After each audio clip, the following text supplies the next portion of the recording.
Heyo, welcome into the CHGO White Sox postgame show presented by PointsBet. Use promo code CHGO when you sign up to get 2 risk-free bets up to $2,000. Welcome into Studio A here in the CHGO offices in the West Loop of Chicago. The White Sox lose in Toronto 6-5 and fall to 23-24 on the year. I'm the host of the CHGO White Sox postgame show, Sean Anderson. You can follow me on Twitter at Sean_W_Anderson.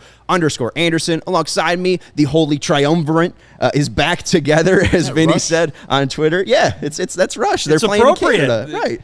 They're in the home of Rush this week. Which one am I? Which one do you want to be? I'll take Geddy Lee. Oh, Okay. brutal. Can you name another one? Neil Peart. Okay, there you go. And I don't know the other I don't guy. know the other one. So Alex Lifeson is the I'll guitarist. take Alex. He's the Yeah. guitar player. All right, yeah. I'll take Alex. I mean, That Neil's leaves me pretty. as Neil Peart, Yeah. the professor. All right. I mean, fine. I'll be nice. I'll Can give you do. Neil Peart. It's kind of like when you're playing. I mean, like, it's like drafting Ghostbusters, maybe. No one wants to be. Everyone wants to be Egon. Everybody wants to be Bill Murray. Right. Nobody wants to be Dan Aykroyd. Or Winston. Sure. Or yeah. Winston. Yeah. But That's whatever. fair. Today on the CHGO White Sox podcast, we'll be talking about that 6-5 loss for the White Sox in Toronto. It was a close one. The White Sox had an opportunity to win or even tie, and they had more mistakes. And I think that's where we should start.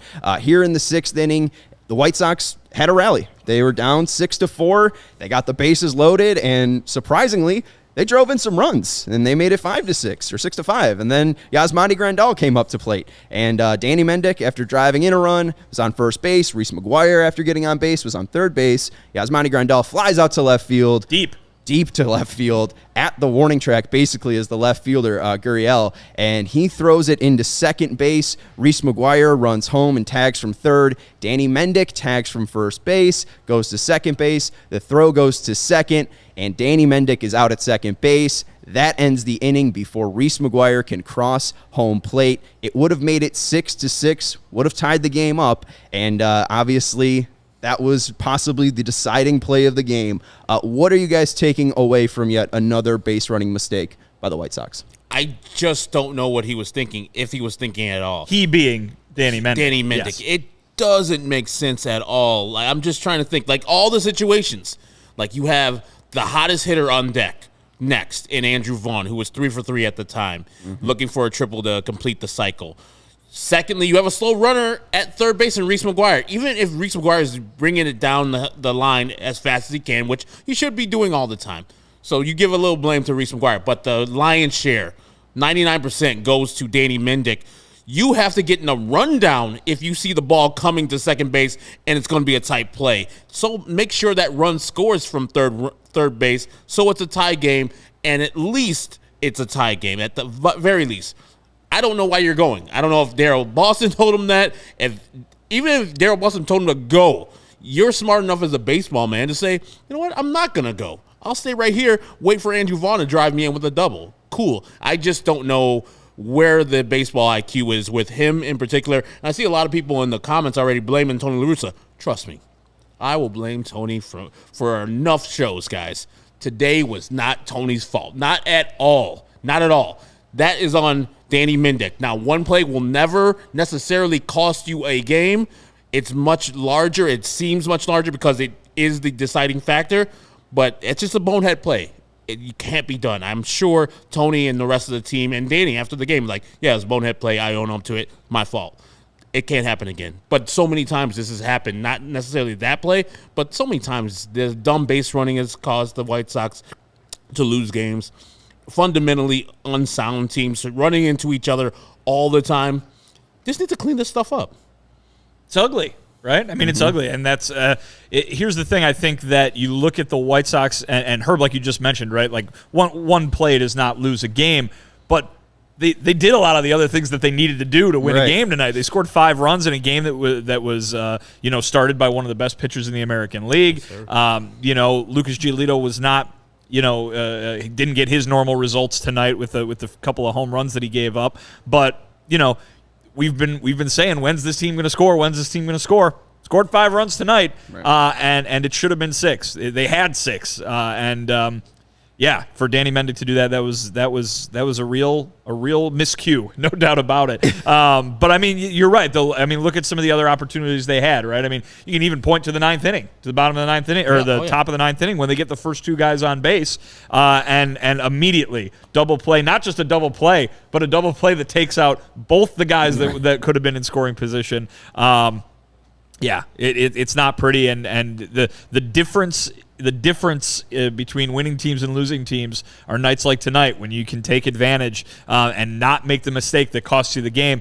Should have been 6-6, should have been a tie game going into the later innings, and they blew it. Yeah, right. Yeah. Give yourself a chance to actually lose the game instead of just losing the game. And I see somebody saying, I think it was David up there, saying, consistent hustle has been an issue. There wasn't an issue of hustle in that play on my mind. McGuire was going home, and truly, there's no play at home. If Danny Mendick stays at first base, that gets thrown into the relay guy, and that just Andrew Vaughn comes up. That's the only play that happens. Is it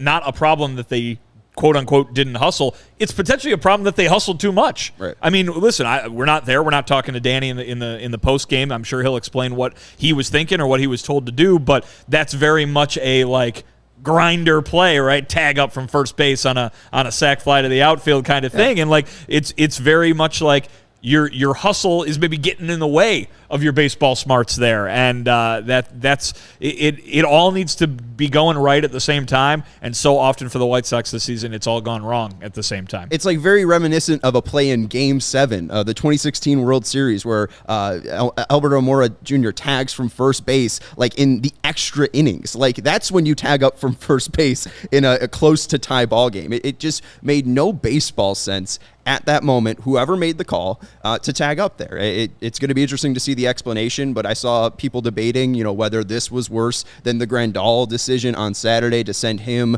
in the third inning, I believe, when he was on second base. Berger hit a shot into right field. They send Grandal. Ortega throws him out by 10 feet, but this is clearly the more egregious play because this gave you the opportunity to, tie the game up. And that Grandal one, that's a 3-0 game. You're down 3-0, and that team's struggling to score runs. You only score one run that game. Tony's defense was, we're not scoring runs. They didn't score runs that game. Another game where you lose scoring 5 runs. It's just a rough look.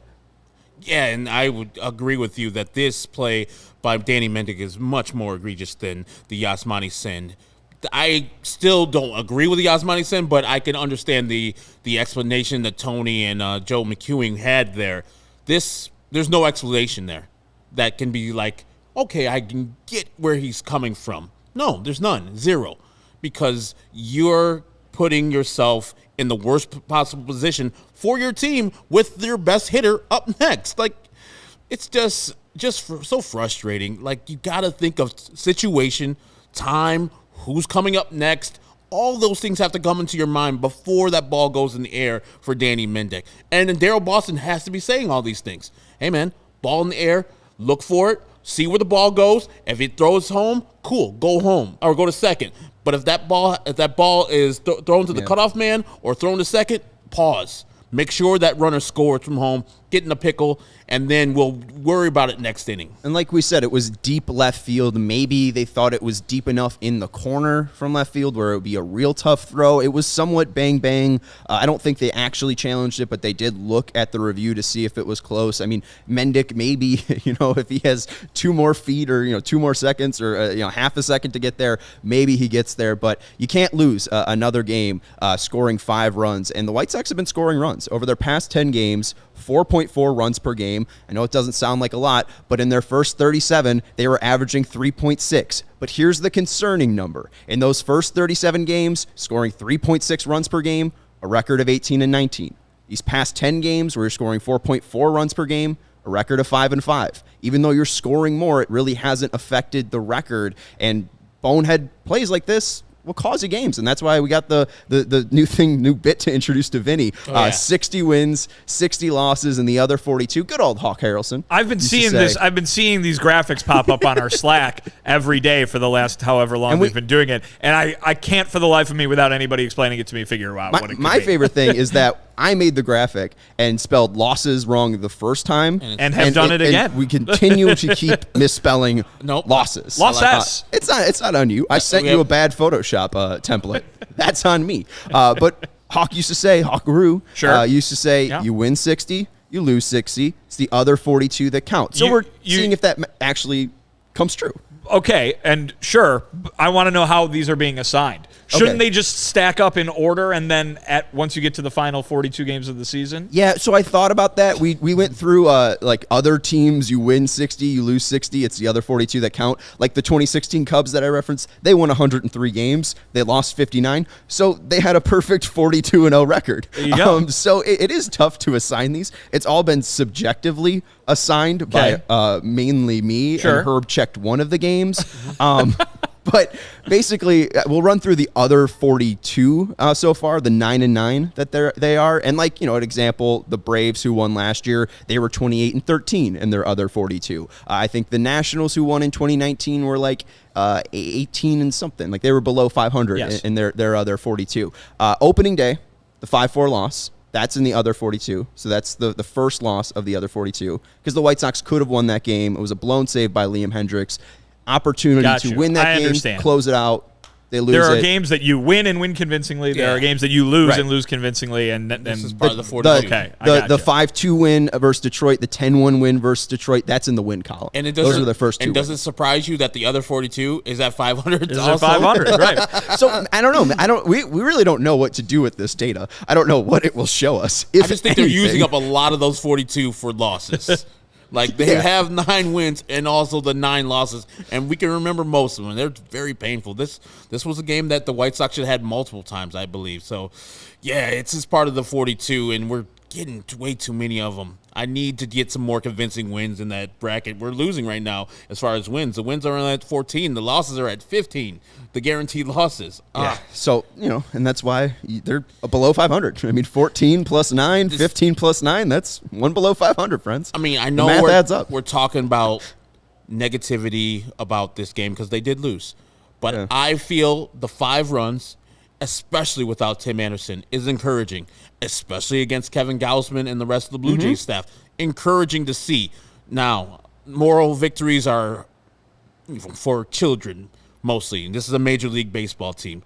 But I'm going to look for a silver lining that this team maybe found something over the weekend and now are continuing in Toronto versus tough opponents. I would never have thought they would have had 13 collective hits versus Toronto and some of them in hard hit balls against Kevin Gausman all day long. So I'll say that I'm encouraged by what I saw with the good at-bats the White Sox had today. Now, they need to just eliminate some of the dumb plays they can make themselves into. And then I think a team, like when we turn this 42 eventually in, those are, because they did smart things. They did the fundamentally right things to do. Turning double plays when they're assigned to you, not making an error.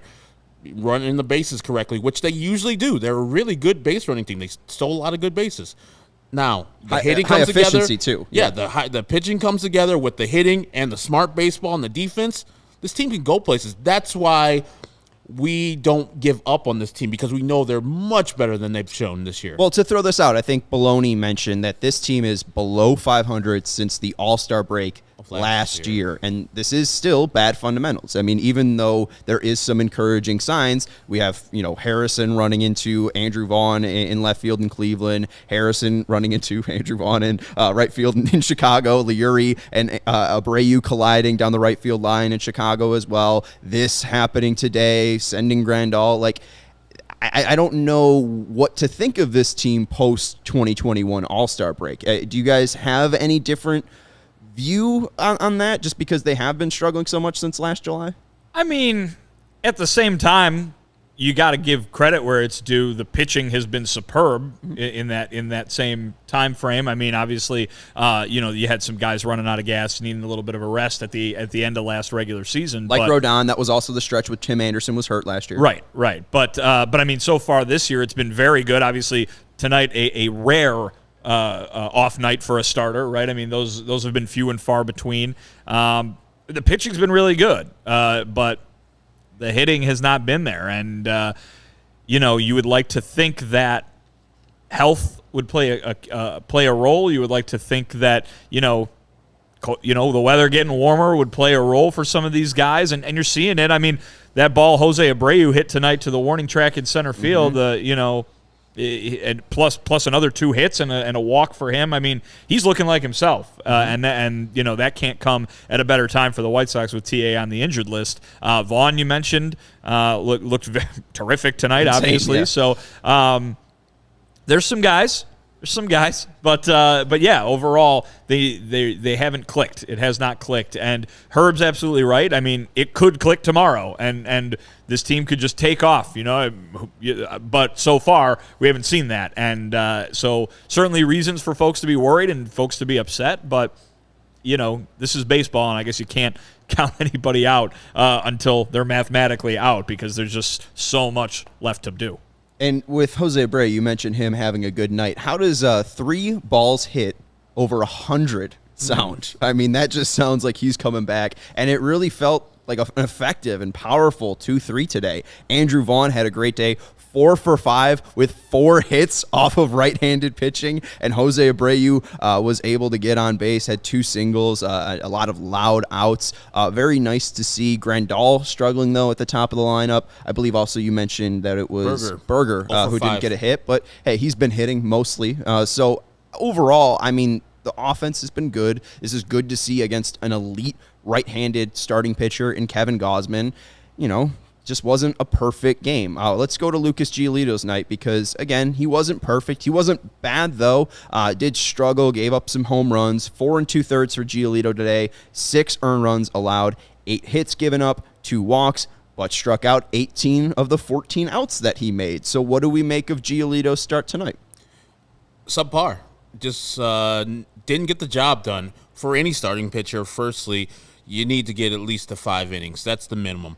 And for Lucas Giolito, I expect more. I expect much more versus I know they're a tough-hitting team, and Alejandro Kirk hit a pop fly that went out, and the second one was a real home run. But he's playing in this ballpark, and it goes out in this ballpark and the 12 others. So I don't say this is not a bad start. I would say it's subpar. Like, this is not on Lucas Giolito's level. I expect him to be sub 3 earned runs every time he's out there. I know it's not real. I know it can't do that. He didn't have his good stuff, and up until a point, I was like, okay, he's going to skate. After he got into that 5th inning, I was like, all right, he might get through that. And then that hit that was Adam Engel almost caught, I was like, oh, he could have just got out of that inning. And I know people are like poo-pooing, and it's like, oh, Adam Engel should have caught it. He's diving for a ball he should not have caught that. On some turf. Covered a lot of ground. Where he's like, if he almost caught, breaking his wrist. Yeah, if he caught that, that's his second highlight reel play that he just made in like the past 3 games. Yeah. But Lucas, he'll tell you himself. And if Rick ever joins us here on the postgame, he'll tell you it wasn't Lucas's best start. It was below what he expects. And when we hear the quotes, Lucas is going to MF himself. He's going to say, no, that's not what I do. I do better than that. I don't care who's on the other side. Yeah, I mean, there's going to be starts like this for every pitcher in baseball. Even the guy who wins the Cy Young is going to have days like this throughout the year. But at the same time, you're absolutely right. They don't expect to. I mean, their expectation is to do a lot better than they did tonight. So, or than Lucas did tonight. So, they cannot really seem to line this up, right? I mean, they finally get some runs on the board, and Lucas has an off night, even though he's been fantastic the entire year. I mean, Cease had a game not too long ago where he was knocked around and out of there early, and it's like, You can't even count on that, from a guy who's been really, really good. So, it's just not lining up right now. I think the idea is we can keep saying that there's a lot of baseball left to play, and that's true. There is, but every day there's less, right? Yes, and so it gets less and less early as the further we go along. And if we keep saying these exact same things every day, it's going to start to be a problem very soon. That seems to be the overwhelming and inconvenient truth with the White Sox, is that with every game they play, the shorter and shorter the season gets. With Giolito, you got to credit the Blue Jays for good hitting. That 2nd inning, it was Teoscar Hernandez who just absolutely beautifully turned on a slider, laced it out, hit it off the center field wall. It was just a great piece of hitting by Teoscar Hernandez. And then Alejandro Kirk hits a changeup that, first pitch changeup, belt high. Alejandro Tiberius Kirk. Alejandro Tiberius Kirk took a changeup that was belt high, and he hit it up into the sky. And, you look at, there was an at-bat from Vlad Guerrero later. Vlad Guerrero hit a ball that was 99 miles per hour off the bat at 43 degrees off the bat, and Alejandro Kirk hit it 101 at 41 degrees, and that's the difference between just a little fly ball in left field that flies out for Guerrero, and then Kirk hitting a sky or a wall-scraping home run. So, I mean, right there, it's good hitting right there by the Blue Jays. You get a man on second, and KPW said before, runners in scoring position, the Blue Jays have been better recently at driving those guys in, and that's great hitting by Kirk. And then the other home run he gives up to Kirk is a slider below the knees, below the zone, that he goes out and absolutely blasts. So I do got to give credit to Kirk. He had 3 hits today, and he just looked fantastic with the bat. So, Giolito, overall, I don't think that, especially looking at the guys who hurt him, he had a good day against Bichette, had a good day against Gurriel, had a good day against Guerrero. Like, overall, I think that this was a fine performance from Gio, and it's just, again, tweaking to make this the right kind of mix for Giolito. But, I mean, there was that bat that he had against Vlad Guerrero where, he looked like, he looked like an ace. I mean, it was just absolute dominant stuff. I think it was George Springer. It was George Springer, I think it was it? I mean, he looked good a couple times. He had 8 strikeouts. His slider was working a couple times. Then he only walked 2 guys. The pitching line, and those walks didn't hurt him. Is fine, but just executing, and some of those balls just do drop in. The George Springer half swing to right field, and that, I think, started the 5th inning off poorly for Lucas Giolito, where he didn't exit the inning cleanly and gave up the 6 earned runs. I think he expects more. I expect more of him. And, 6 innings or 6 earned runs is not Lucas Giolito, and I'll put this in the subpar category. Yeah, Giolito in that first at-bat to Springer, a 92-mile-per-hour fastball, 92-mile-per-hour fastball, 92-mile-per-hour fastball, followed it up with 2 sliders, then threw a change at 80 miles per hour, and then to get Springer striking out swinging, throws a 95-mile-per-hour fastball. So the 15-mile-per-hour difference on that changeup and fastball was deadly on that pitch. But, just didn't have it for every single at-bat. We can look at the pitch mix for Giolito. Nothing truly stands out. I mean, the fact that the called strike plus whiff percentage is at 31, that is above average. That's good. I think he had 18 total whiffs, 16 total whiffs on the day, 18 total whiffs on the day, 39% whiff percentage. That is elite. But again, this is a very good hitting team, and their hitters had some very good at-bats. So I do think that overall, if Giolito sees this team again, maybe when they come to guaranteed rate field, might have a better outing, just because, maybe he'll just be a little bit sharper, and this is a 5-3 win for the White Sox instead of 5-6. But that's how baseball works. You can remember too the two Houston series last year, where every pitcher the White Sox threw out there, with the exception of Carlos Rodon, when they went down to Houston, got lit up by the Astros bats. And then in the second regular season series, when they come back, both Giolito and Rodon were sensational against them on the South Side. So, like you said, I mean, there's something to be said for seeing him again and having it go differently. But you can't give up 6 runs. Yeah, that was an interesting series, too, just because, I mean, we're going to see Toronto in late June, very similar to that Houston series there. I mean, are you taking anything away of Game 1? We were thinking that this was going to be likely a Blue Jays win going into this game. It was a Blue Jays win, but it felt a little closer than I expected. You taking anything away from this game, or do you need to see more from the Sox and Blue Jays? I think the bats were a positive today, and I mean, to chase Gausman after 5 innings, I mean, to do the damage that they were able to do against him, good on them. You know what I mean? This is a team where really the bar for offensive impressiveness has been so low for them this season, because they haven't been able to do anything offensively. I think they cleared it by a lot today, just going against the caliber of pitcher that they were going against. We brought up in the pregame show when they faced Robbie Ray back in April. When the Mariners came to town, a similar situation here with another perhaps a second straight Blue Jay to win the Cy Young, and they performed, I think, a lot better than all of us or anybody else probably thought they were going to, especially the first day being without Tim Anderson. Well, it's been interesting too. Like versus Nathan Eovaldi, they score 4 runs. Versus Garrett Cole, they score 4 runs. Versus Nestor Cortez, they score 5 runs, or at least that game they score 5 runs. Luis Severino, 5 runs. Nick Pivetta, they put up 3 runs. Michael Wacha, 7 runs. Marcus Stroman, they put up 5 runs. It does feel like maybe versus some of these brand name right-hand pitchers, they come out a little bit more. Again, against Gausman tonight, they had a nice night with the bat. So definitely interesting just to see how they're performing up against some of these elite possible postseason matchups. Well, and I'll say this too. We talked about it in the pregame, and obviously, Sox Twitter was had a reaction to the lineup when it was posted earlier today. A lot of guys who are not supposed to be in that lineup on a daily basis, right? And they came through. We were talking about the bottom of the order throughout the day. Angle, Reese McGuire had a couple of hits. Mendick had a couple of hits. Josh Harrison had a couple of good hits and a couple of good productive outs. Yeah. So, I mean, this was we were talking about, in Tim Anderson's absence, what they're going to need in order to not just stay afloat, but get better and close the gap with Minnesota, is they're going to need some of those fill-in performances like they got last year from Jake Lamb and Brian Goodwin and Yermin Mercedes, right? In addition to Grandal and Abreu and all the, Aloy and Robert coming around, they need to get some of that too, especially if, while Tim's out. So they got that today, and I think that's a positive.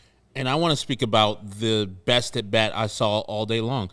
It was at Andrew Vaughn's second appearance. Oh, hold on. We'll get to that. You got to read the read? I got to read the read, but then also there's some other things. We can do some good and bad with Andrew Vaughn and Yasmani Grandal, maybe. Interrupted my great read. We got an update from Danny Mendick in Toronto as well. I do want to say, though. He's joining us in Toronto? He's going to join us. Put him in the bubble. He's pulling a Vinny. Yeah. I do want to just correct myself. Alex Rude saying they were shut out by Stroman. Yes, they were. And Severino pitched 7 scoreless innings in that game. But so I think thank you said to Jake. In those games, they scored. In those games, yes. runs. But again, against those elite right-handed pitching, they did nothing. So I guess my point that I was trying to make didn't really stand. The best way to support CHGO is to download the PointsBet app and use code CHGO when you sign up. If you do that right now, you get 2 risk-free bets up to $2,000. That's not it. If you make a $50 or more first-time deposit, you'll receive a free CHGO membership, which unlocks all of our web content, and you'll even get a free shirt of your choice from the CHGO locker. That's $2,000 in free bets, a free CHGO membership, and a free t-shirt from the CHGO locker, all for making more than a $50 first-time deposit at PointsBet. If you have any questions, you can email pointsbet@allchgo.com, and we will help you out. PointsBet is your home for live in-play betting, and it just got even better. Introducing PointsBet's newest feature, the live NBA same-game parlay. For the first time ever, you can build the perfect live NBA same-game parlay only with PointsBet. You can combine your favorite bets anytime during the game, and if you want more, you can also boost your live same-game parlays. You can watch live, parlay live, and boost live with PointsBet.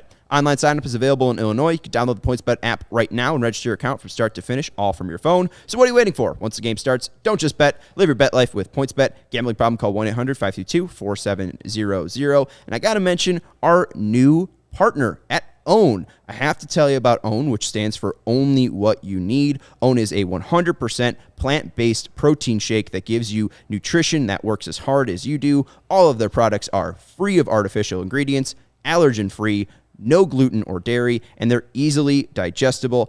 I just had a sip, right? I just had a sip of the strawberry banana one. They sent some flavors over. They got a chocolate one. They got a vanilla one. They got a salted caramel, or maybe just a caramel flavor one, and then salted caramel, delicious, right? And a strawberry banana one. I tried the strawberry banana one. It's plant-based. That thing's creamy as hell. It's a really, I was surprised that it is vegan. And that's probably why Justin Fields is a partner with them. That's why the Chicago Bears quarterback, who is on a plant-based diet, is a partner with OWN. And at first I heard about it was from Chicago Bears quarterback Justin Fields, who follows a plant-based diet. OWN and CHGO have partnered up to give you an awesome offer. You can get 20% off your first purchase at liveown.com. Again, that is LIVEOWYN.com. And if you use code CHGO20, you'll get 20% off your first purchase at liveown.com. Join me and Justin Fields and the CHGO family and try OWN. It is only what you need. All right, do we want to go into Andrew Vaughn and Yasmani Grandal, or do we want to get an update from Toronto and Danny Mendick? This is a real choose-your-own-adventure. It is. Now. I'll let you guys pick. I want Danny Mendick. I want to see what he has to say about his blunder. I'm driving the show. You guys are picking, hey, we're going left or we're going right? Page 58. Oh, I died. From Daryl Van Scouten. Let's go back. The Flying Dutchman of the Chicago Sun-Times. This is from Tony La Russa. Mendick came in and apologized. First of all, it was a good play, but when you tag up and have the play in front of you and the throw goes there, you have to stop. You stop. So Tony La Russa, who has been around baseball for over 40 years, understands how baseball is played. No shock. I mean, I have not played any professional baseball, and I knew that. Danny Mendick's playing baseball professionally, the last 10 years? Come on now. That's fundamental. You got to know the rules. I don't know if that's probably why he's apologizing. I mean, good to apologize. That should have been known already. And I'm not into punitive. These are grown people. I know people want, send them, cut them out, cut them now. It's like, no, just learn your lesson. It's a loss. It's tough. But I wish he would have known this before the game. Well, it's just fundamental smart. I think he had to know it before the game, too. I mean, this is just fundamental baseball. I'd be surprised if Danny Mendick didn't know it, probably why he's coming in and apologizing. Right. He obviously knew it. He just screwed up. And I think that something that Tony always says, and really I've heard multiple managers say this, Ricky said it a lot, too, going back to the previous skipper, you don't want to coach aggressiveness out of a player. And there are nights in different situations where Danny Mendick doing that on a fly ball to deep left field and getting in safely to second base could be the reason the White Sox end up winning a game, right? Yeah. But again, in this situation, it was very much the wrong thing to do. If there's if there's no outs, then I'm fine with it. If he gets, if there's 2 outs, that's still a double play, but a run scores. If it's not a scoring play, right? Exactly. But, it's like you're right. My point being that there could be a situation where there's no other runners on base. He's on first. That ball gets hit to the outfield. He's able to tag and make it to second base because of the aggressive way that he plays the game, and all of a sudden you got a runner in scoring position.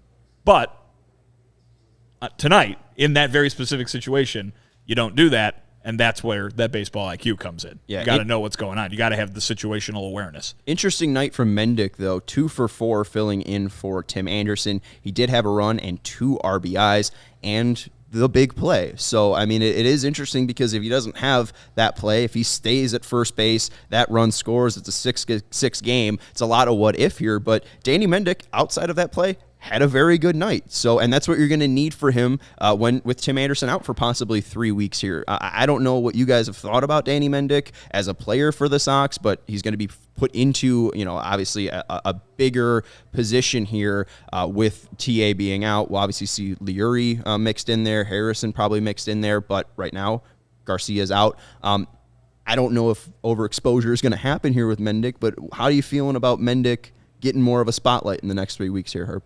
He's played well. He's hit well. So yeah, it's good to see him do the job while he's getting the opportunity. But as you were just talking about, overexposure will be his worst enemy, because if he plays a lot, he'll be the player that he is, which is a 4A player, a marginal MLB player, which is great. Mm-hmm. But when you get exposed, it's not good for the team. But I would much rather have Lurie Garcia picking up those innings at shortstop or somebody else, and Danny Mendick take his role as a 5th infielder perfectly, a pinch runner late in the game, something like that. If he doesn't do bonehead things like this, yeah, he's perfectly fine. The game he had was probably altogether a B-. That one play ruined a lot of that good feeling we had about him today. He needs to keep hitting.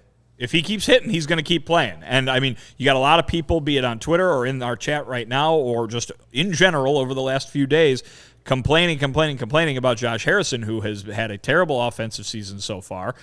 Danny Mendick can play second base. Mm-hmm. And if he keeps hitting, go ahead and give Liuri Tim's at-bats while Tim's out. Danny Mendick should play second base because he can hit. And it's about riding that hot bat right now, and it's especially about riding a hot bat when the team has had the offensive issues that it has had. So Mendick, if he's going to keep getting on base, keep playing him, because you'll You're gonna succeed with him doing that far more often than not if he keeps producing. There's been a discussion recently with the way that Jake Berger has been hitting. Obviously, Moncada is activated, of moving Berger to second base. If we're looking at the options, Not happening. Yeah, I know it's not. All right, well, hey, it's not happening. You heard it from Vinny. Sorry, did I just shave about 15 minutes off this podcast? No, we I'm weren't gonna. It was only 10 minutes on Jake Berger at second base. I mean, but Mendick right now, an OPS of plus 116. His defense isn't great at shortstop. His outs above average -1 this year. Second base -1. Harrison second base, 0 outs above average. He's been pretty average. Garcia, I think about the same. But Mendick is so far the better hitter of those three. So if Which he you wouldn't have continues to guessed. hit, right? No. Yeah. But it's only 12 games too. So I mean, you look at Mendick's career, started off in 2019, 16 games, very small sample size, but a 787 OPS, an OPS plus of 107. In 2020, played 33 games, an OPS plus of 81. In 2021, he starts going the opposite way. More games, 71 games, and an OPS plus of 63. And this year, through 12 games, an OPS plus of 116. And down at Charlotte, in 9 games, he has an OPS of 900. So I don't know, maybe he's worked on something. Maybe he's tailored that swing a little bit to help him. It feels like he's taking advantage of his power a little bit more. A lot of his hits have come pull side. So I don't know if that's something that he's just selling out for power right now, but maybe it's something. That's what the White Sox are looking for right now, something offensively. And Mendick provided 2 runs batted in and a run today. So, again, B- because of the big play. But overall, if he has more B games, I don't think the White Sox, that's what Billy Hamilton, that's what Brian Goodwin gave them last year, were B games when they might have been getting, A games from Eloy out in left field or something like that. So, Mendick's value obviously going to be seen here over the next 3 games. We see Eric Fenton saying Abreu and Grandal are washed. I don't know about Abreu. Abreu just had a real nice game with the 3 hard hit balls. Even over when 100. Abreu was not getting the results, he was hitting the ball really damn hard. Mm-hmm. So yeah, now the balls are dropping in because and he's walking more. Exactly. Lot They're more. scared. They're scared of Abreu because the pitchers see. The pitchers tell you about how a hitter's going, about how they pitch him, and they were not interested. Kevin Gausman was not interested. Hung up the non-interested side on pitching him to Abreu with that at bat. And speaking of at bats, can I get to my Andrew Vaughn stuff? Well, I was going to go to Grandal first because No. it was Abreu and Grandal. Grandal's toast. Let's go to the Andrew Vaughn at bat in the first inning. 11 pitches for Andrew Vaughn. This is the third inning one. This is the third. Oh, this is the third inning. The first right. inning, I'm he had a sorry. home run. Yeah, the first one. Well, all right, we'll go to real quick. The first one, Kevin Gausman tries to throw 2 splitters to Andrew Vaughn, and again, that is like the best pitch from a right-handed pitcher in all of baseball right now. He tries to double up on the splitter. Andrew Vaughn has none of it and hits a 102-mile-per-hour home run out to left field. It was awesome. I love seeing Andrew Vaughn hit. 4 for 5 today. It feels like he's finally getting back in that rhythm after having that injury, having that bruised hand. And if he's going to do this against Gausman, just imagine what he'll do against the bad AL Central pitching. But the second at bat, take it away, Herb. Gausman comes into that at bat with, I think, 41, 42 pitches. And then Andrew Vaughn there was nothing that Gausman could get past Andrew Vaughn. He just kept on fouling everything off. So sliders start off, then another slider, 4-seamer, splitter, 4-seamer, slider, 4-seamer, splitter, 4-seamer, and then he ends it off with another slider. And Andrew Vaughn, he's a professional hitter. I cannot state more that how great he has turned into in his second year of playing baseball. Kevin Gausman is the top of the AL, if not top of the MLB pitcher, and he played him like a fiddle. He knew exactly what pitchers he's going to feature after hitting home run off of the guy in the first inning. Just a phenomenal at bat just to say, I'm here. You're not getting me out. Anything you throw to me, that splitter, it's on top of the league, cool. I'll foul that off. Fastball, cool. Foul that off. Oh, you're going to throw me a slider? Crushed. Right. I'm so surprised how good he is. I shouldn't be because the White Sox gushed about this guy. You. They gushed about him. Who we traded for? Adam Frazier. Get the hell out of here. No, Mania? Man, I'll kill you. No, that's Andrew Vaughn. And now we see it. Like, I'm sure Rick Hahn was like, you batting Andrew Vaughn 9th, Tony La Russa? Are you kidding me? That guy's a top of the lineup guy, and he's shown it every time he's gone up to the top of the lineup. The guy is just a phenomenal talent that knows how to hit. And they were talking about it in the game with Gordon Beckham and Jason Benetti. Like, he, at that time, was the best pure hitter in that draft, and they knew that he was going to be a good hitter. I didn't think it was going to come this quickly. In college, just to remind everybody, in 160 games, he hit 374, 495, slugged 688. That's an OPS of an OPS of 1183. So that's very, very good. 495. A 500 OBP. It's every other at bat. You're on base. Yes. Yeah. And I mean, he In did the that more. Pac-12. Yeah, he did that more than today. Pac-12. Yeah, that's against Oregon State pitching. And here's, Eric Fenton's just real quick saying, Abreu's holding Vaughn back from playing his natural position. He's 24 years old, and also his natural position is hitter. So really, I mean, Yasmani Grandal is holding him back from his natural position. A lot of Abreu hate. I think Eric Fenton might be, I don't know, maybe he's like Sean's burner. Move Abreu for a legit second baseman. Abreu is more valuable than every second baseman in the league, unless I'm forgetting about one. Who is there any? Top? It's not Marcus Altuve? Semien anymore. Yeah, Altuve's having a great year. And so Altuve, maybe, I don't know. Knock it off. Just knock it off with the Abreu stuff. We were doing that in April. Well, you can knock it off now.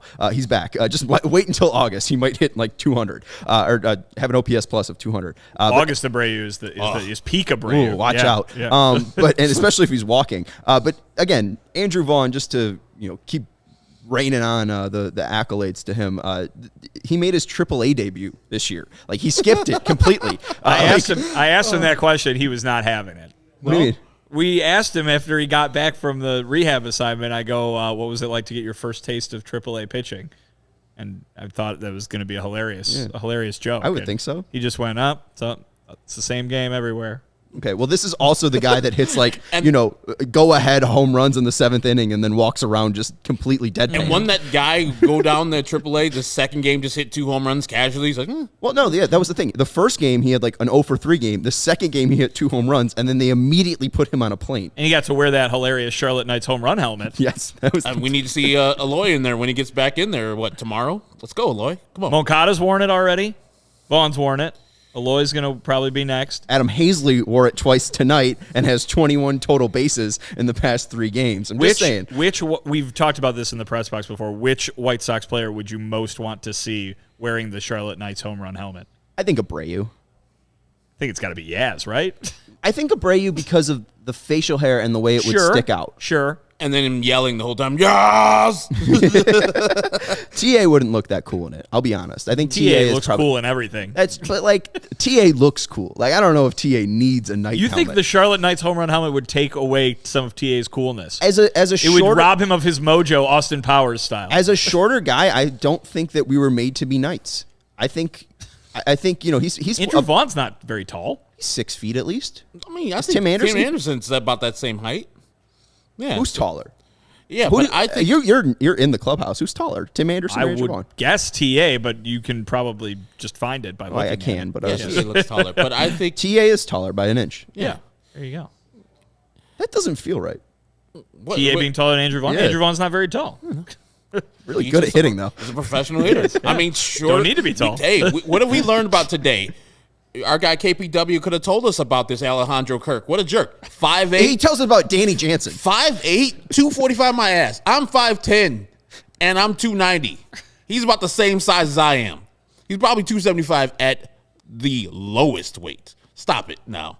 But he can hit his ass off. I can't hit like that. Oh, he got to wear the Blue Jays home run sport coat twice tonight. We need one of those things. Do we? I thought that was ugly. The jean jacket with style. all of the nationalities. It's not denim. It's blue. It's a sport coat. It looked a little denim. That's on me. I mean, that would be a Canadian tuxedo. That's what I thought. I thought it was like they're playing on the Canadian tuxedo. It's like a suit jacket. But I asked Andrew Vaughn. I go, you guys need something up here to come up with something. Obviously, the bullpen's got the Thor hammer. What is it called again? Mjolnir. Okay, of course. Made of enchanted uru. But the White Sox need something for the home run, and I really do think it should be socks. It should be a pair of white socks that they put on either on hands. I would say 2 on the hands or 1 on the bat. Yeah. on the bat that you hit the home run with. I kind of like that, Yeah. like a Mr. Sacco, Mick Foley style. You paint a face on Absolutely. it, and just googly eyes. I think you're onto something. They had the chain. What did we like the chain? The home The run chain was short-lived. It was rebuilding era. I feel like it was done by other teams as well. Yeah, it's done by the Miami Hurricanes, the turnover chain. Right. Yeah. And the Padres did it too. It was too much stuff. I want to point out why I don't jacket. like this. It's not a one-size-fit-all kind of thing. Look at this. He looks ridiculous. He's His swimming jacket's in it. way too small on him. Yeah, that's real short on that. I mean, you could see where it's coming guy up in a when little he's coat. pulling up. Yeah, that's definitely That's a fat guy in a guys. big coat. He's stuck with his shoulders up so he doesn't rip the thing. Well, that's the thing. Doesn't work. If he Hulk Hogan's that at all, I mean, that's ripping right through all those patches they have on the back. It doesn't look denim. I mean, it does look like a sport coat now that I see that picture. But I mean, like a darker denim, maybe. If they win the World Series, somebody's got to wear that to the White House. Oh, absolutely. It'll be Alejandro Kirk. Do the Blue Jays go to the White House if they win the World Series, or do do they they go go to meet Trudeau? Well, what do they do in the 90s? Where are they? Where's their? Is it Ottawa? Ottawa, yeah. Why would we know that? What do you mean? Why would we know that? Well, you knew that. You knew The that. capital of Canada is Ottawa. Ottawa. I did not know that. Come on. No. Oh. Okay. Did you know that? I kind of said it with him. Oh, I was like, well, he looked like he was. I don't know. I guess I was the only one that didn't Here's know Ottawa was the here's capital. another great home run celebration idea for the White Sox. Move the center field shower to the dugout. Home run Oh shower. my God! If they did home run shower, Home run shower. that'd be iconic. or Yes. bring back your other idea. They got the goose somewhere. Just have Yes. the goose Yes. spitting out alcohol at people. Miller Lite will be Fill it mad. up. But here's Just plastic cups in the dugout. Here's something to share with you. Here's Joe Carter giving George W. or George H.W. George H.W. Yeah. One of them a Blue Jays jersey, the There you '92. go. I guess they visit do get to go to the World White House Series. then. They do. So good for them. That's good to know. They probably do a little visit with Justin Trudeau. I'd imagine as well. They'd probably get to hang out in Parliament all year, all winter if they wanted to. They celebrate all around Canada. It's true. And none of it. None of it, Yeah. You know, which they is a have- White Sox country, if you guys didn't know that. They also have milk in bags up there. I don't know if you guys knew that. So Canada's weird. What's milk in bags? Is that That's what, instead of like cornhole? plastic. No, it's milk. That's what milk comes in. Ugh. Milk in bags. Ugh. Yeah, isn't it weird? It's like a textural thing. lose Even a war up there? What the hell happened in Canada? Steven, are we at break time yet? We are definitely at break. All right, good. Need it It's- more than ever. This is more interesting than talking about that irritating ass game. I gotta say, these were a couple decent bits. We got to learn about the Blue Jays and how they get to go to the White House. I don't know. If you want to start your day with a competitive edge, Strava CBD coffee is a game changer and has helped thousands of people to help improve their overall wellness and quality of life. Strava delivers delicious, fresh roasted specialty coffee infused with organic, broad spectrum CBD. CBD from hemp doesn't make you high or hungry, but it does offer real benefits that can help you. It can help you feel alert and focused without the jitters. It can help you live your day more balanced with less anxiety and fewer aches and pains. Plus, including CBD in your daily routine can even help you enjoy a more restful sleep so you wake up feeling your best. The best part, Strava is all about quality. Everything is in small batch, fresh and shipped straight to your door. Strava also offers concentrated full spectrum CBD tinctures for those looking for a more traditional CBD format with a powerful entourage effects of benefits. CHGO listeners can save 25% off their entire purchase when you use code CHGO25. That's 25% off your entire order at StravaCraftCoffee.com when you use code CHGO25 at checkout.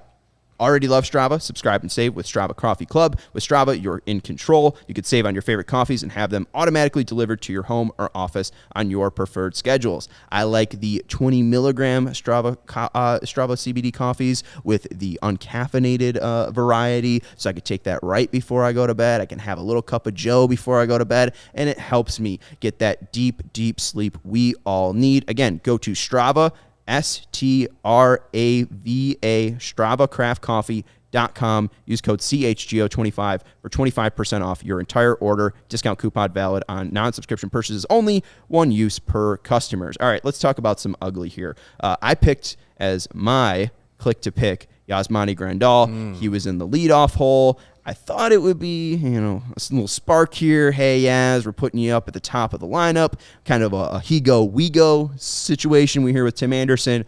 He goes 0 for 5 with 3 Ks. What are we thinking about Grandal? Because it was a slow start last year. Granted, he did have a lot more home runs last year. He did have a lot more walks at this time last year. But it really hasn't clicked just yet for him. We talked a little bit about in the pregame. Walks have come around a little bit more recently. He's had a couple hard hit balls, but still no production just yet. And he's one of 2 White Sox without a hit today, Jake Berger being the other one. What are our thoughts on Grandal right now here on May 31st heading into June? He's struggling, and there's nothing that can be done.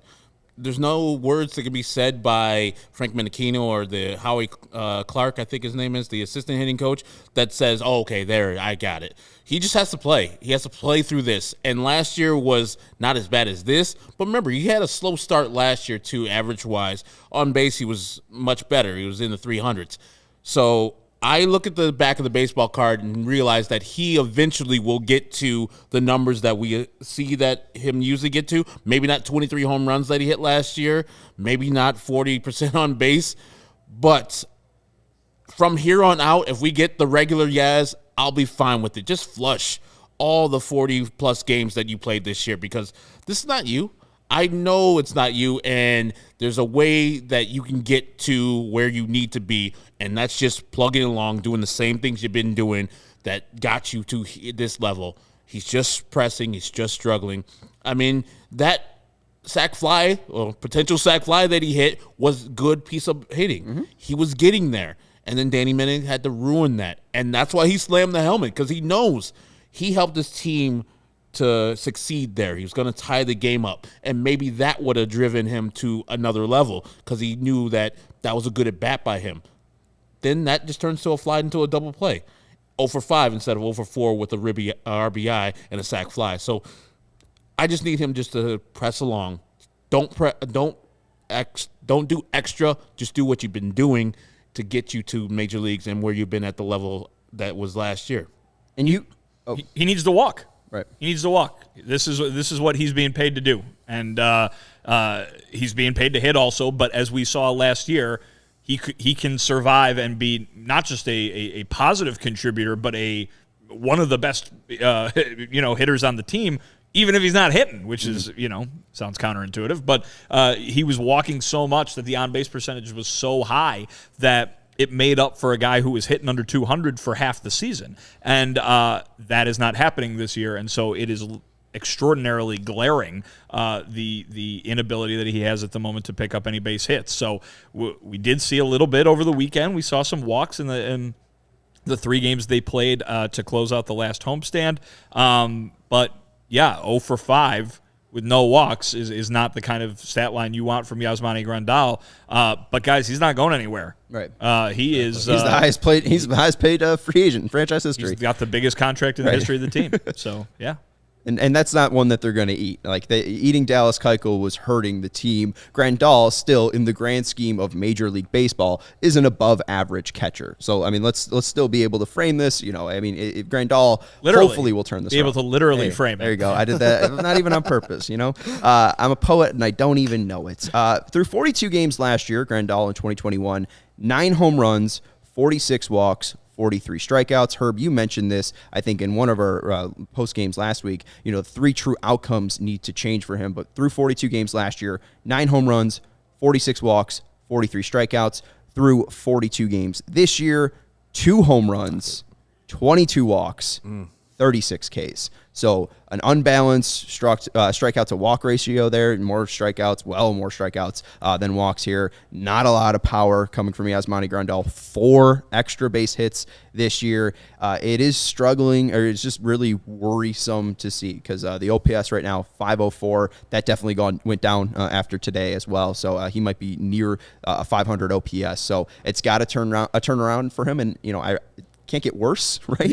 I think the silver, not silver lining, but the one thing you can lean on if you're the White Sox is Yasmani Grandal knows the strike zone, and he has shown the ability to not just walk, but walk as much and as well as any player in baseball. Mm-hmm. So he's got the ability to do that, and you would like to believe that a veteran's knowledge of the strike zone could help bail him out of this, even if he doesn't find it, from the hit standpoint.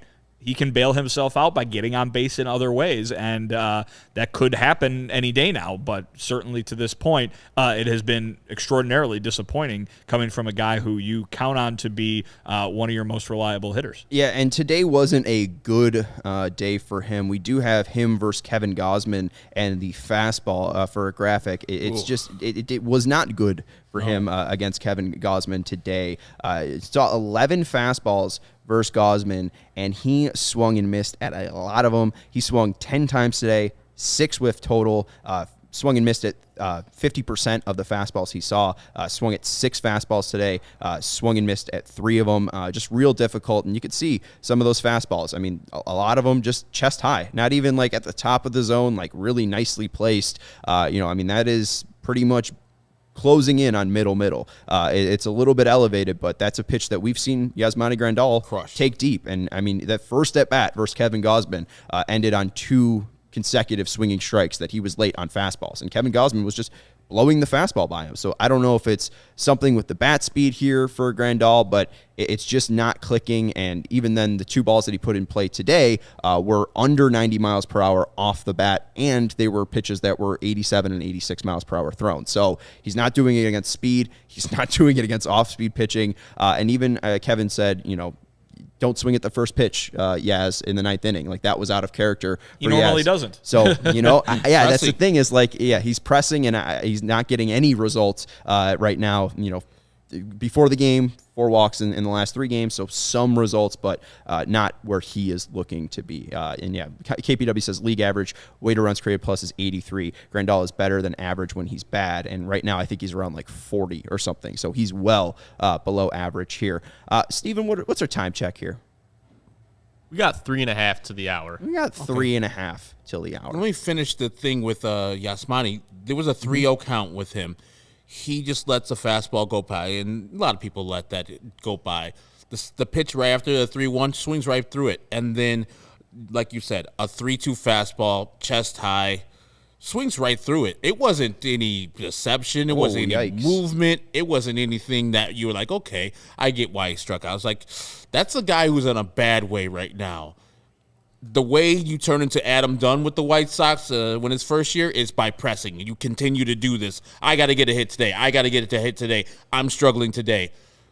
He just needs to go away somehow, enjoy a Tim Hortons tonight, go and find something to do in Toronto. Some Timbits? Yeah, come back tomorrow and say, you know what? It's a new year. I don't care. I'm getting paid either way. Might as well go out and have a new season. I don't even look at my average from here on out. Right. I'm starting on June 1st. June 1 is my new season for Yasmani, and go on from here. I'll even chart it from here on out. He needs to do that because what he's doing right now is pressing. You could see it in the at-bats that he had. That last at-bat that he had, or the bat where in the 6th inning where he drove in the run that was supposed to be scored, that was a little bit better. But then the 9th inning bat, right back to where he was doing before. And I'm glad you brought up that third at-bat that he had before that sac fly, because, Steven, there is a graphic I sent in Slack. I'm sorry, it's kind of late here. That's the balls in play. No, I just sent it in Slack. I literally just sent it because Herb mentions he goes down 3-0 versus Grandal. Or I guess he goes up 3-0 versus Gausman. Grandal does. Four-seam fastball, it was a ball, low, and missed outside.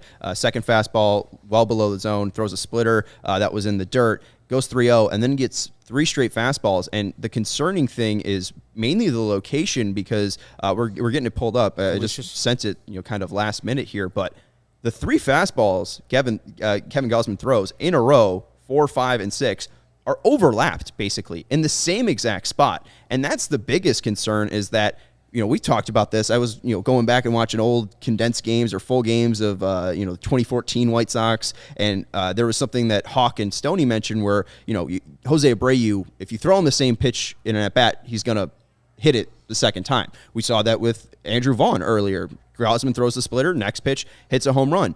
Yasmani Grandal faced 3 fastballs, 95, 94, 96. Called strike, foul ball, swinging strike. That's concerning to me. In the same at-bat, 3 consecutive pitches getting sent down by heat. He is older. I know I got but he won't fall off the table. He won't fall off the table like that, though. I don't know. I mean, you mentioned Adam Dunn. Yeah, but Adam Dunn that year was just a new team. He came to try to impress the guys with a big-time contract, and that's what he did. He pressed the whole year, and as somebody points out, Jason J points out, he had 40 home runs the second year. But that first year, I think he only had 11 home runs. He hit one on opening day because we were there in Cleveland, and then 10 more the rest of the year for a guy who was hitting 40 home runs every year. That's how this turns into an Adam Dunn season, where you're just trying to get back to a level that you were, trying to get back to the 40% on base. Forget about all that. The numbers are pretty much solidified. It's going to be real hard to get the 40% on base for Yasmani Grandal. Just got to go with a new season now. Yaz needs something to do in Toronto. You should go get some records. Sonic Boom, good record store in Toronto that I've been to. Is there a good tropical bar there? Oh, I'm sure there is. When I was there, I didn't check one of those out. I was there for one night, but yeah, I made sure to go down to the record store. Got the self-titled the band album there, Canada's Finest. Mm-hmm. Good stuff. Love the band. Oh yeah. You always love a. I thought Loverboy was Canada's finest band. Well, we said the Holy Triumvirate, so I think Rush definitely has to be up there. But speaking of Canadian bands where the drummers are the star, the band and Neil Peart. Yeah, so absolutely. Some sick stuff there. Also, just shout out to the Tragically Hip, another great Canadian band. Yeah, great. Swinging strike percentage for Grandal, I guess, is just a little bit to put some ease for fans. That has still down for Yasmani Grandal.